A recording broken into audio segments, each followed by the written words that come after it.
A rich woman ruined my wife's dress. At our anniversary dinner, she didn't know I was the man who was currently auditing her husband's multi-million-dollar company for fraud. While she laughed as she messed up my wife's dress, I just quietly excused myself to the restroom and made one phone call that destroyed her entire life.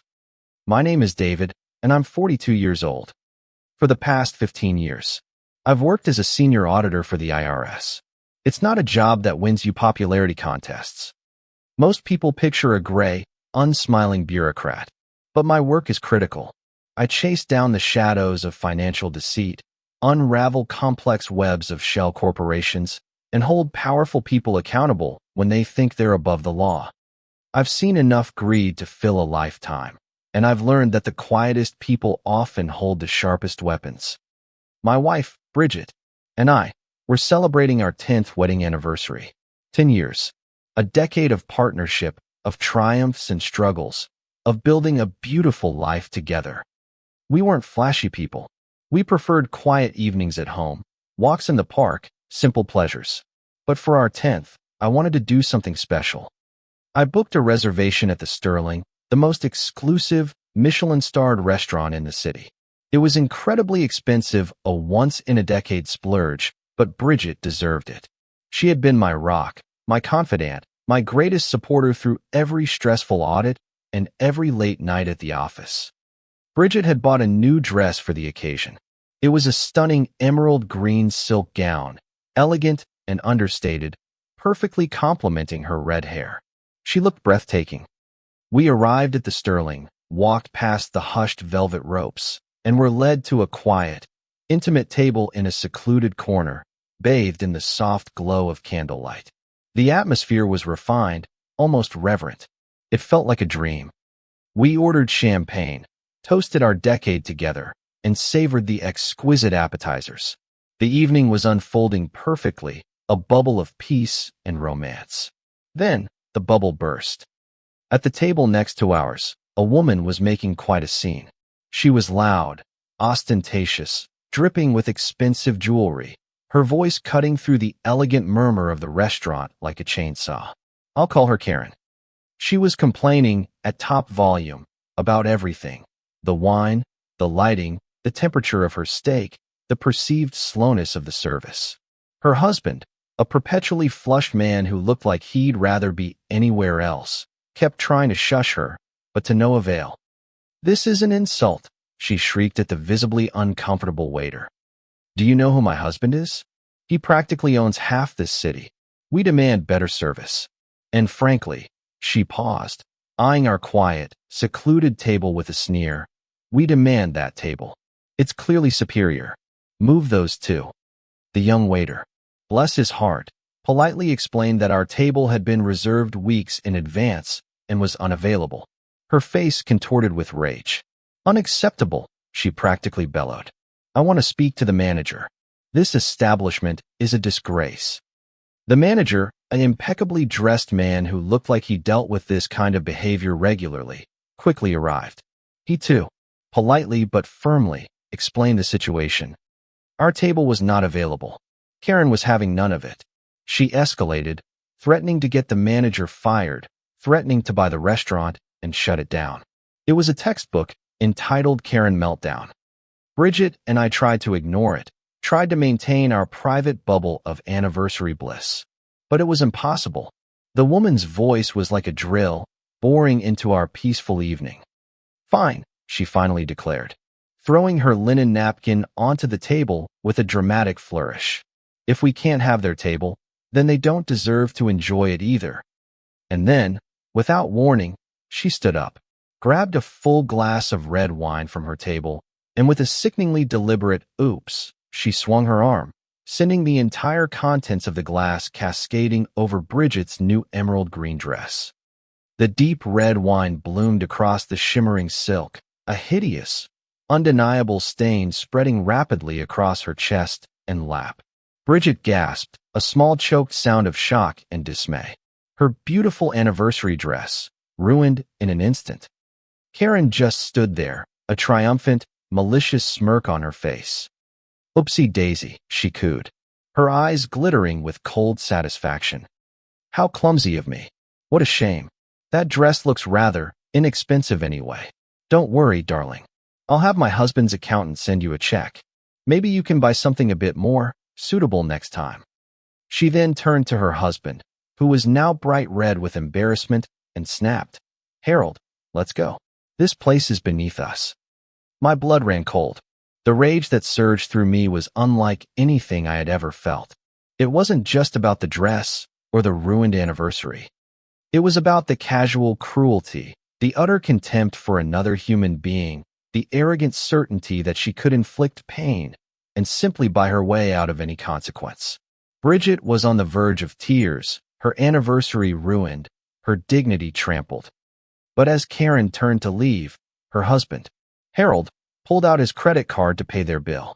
He fumbled it, and it fell to the floor, sliding under our table. As I instinctively reached down to pick it up, my eyes caught the name embossed on the card, Harold Sterling, and then the company logo, Sterling Holdings, Inc. The name hit me like a physical blow. Harold Sterling, Sterling Holdings Incorporated. My stomach clenched. I knew that name. More than that, I knew him. Harold Sterling was the CEO of a multi-million-dollar conglomerate, and his company, Sterling Holdings Incorporated, was currently the subject of a major, high-priority IRS audit. An audit I was personally leading. An audit that had, in the last 6 months, uncovered a sophisticated, multi-layered tax evasion scheme, offshore accounts, and potential instances of outright fraud totaling in the tens of millions of dollars. The case was weeks away from being handed over to the Department of Justice for criminal prosecution. The arrogant woman who had just publicly humiliated my wife, who had just sneered about having her husband's accountant send a check, was the wife of the man whose entire financial empire I was systematically dismantling, piece by agonizing piece. A slow, dangerous calm settled over me, chilling me to the bone. The white-hot rage transmuted into something colder, sharper, infinitely more potent. They wanted to play games? Fine. I was about to show them what happens when you bring a knife to a gunfight. I looked at Bridget, her eyes wide with shock, still staring at the wine stain on her dress. I gave her a look, a small, almost imperceptible nod that conveyed, trust me. Just trust me. I turned to the manager, who was now hovering, profusely apologizing, offering to pay for the dry cleaning, to comp our meal.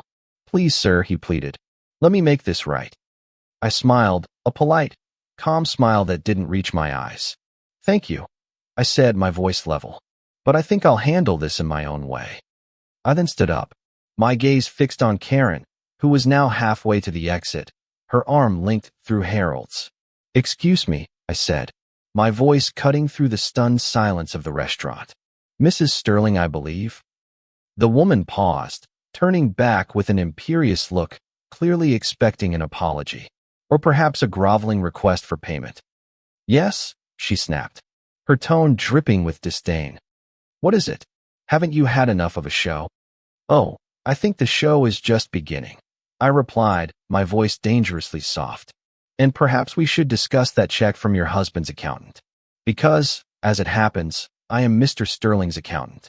Or, more accurately, his auditor. For the IRS.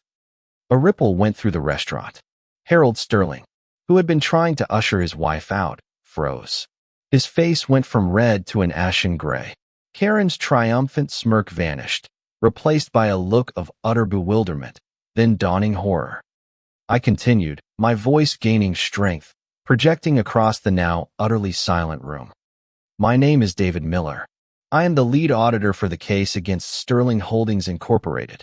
And Mrs. Sterling, I can assure you, your husband is going to have far more pressing concerns than the cost of a ruined dress very, very soon. In fact, he's going to need a very good accountant, and perhaps a very good lawyer. I then turned to Bridget, my expression softening. Honey, I said, I think we need to make a quick phone call. We have some rather urgent business to attend to. Would you mind waiting in the car for a moment? Bridget, her eyes wide with shock, but a glimmer of fierce pride now in them, simply nodded. She grabbed her purse and quietly made her way out.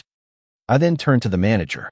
My apologies for the scene, I said, my voice returning to its calm, professional tone.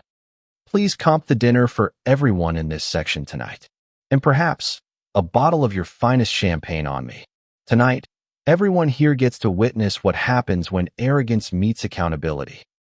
I looked back at Karen and Harold. Harold was now openly sweating, his eyes darting frantically around the room, as if looking for an escape. Karen was frozen, her mouth slightly agape, her carefully constructed world crumbling around her.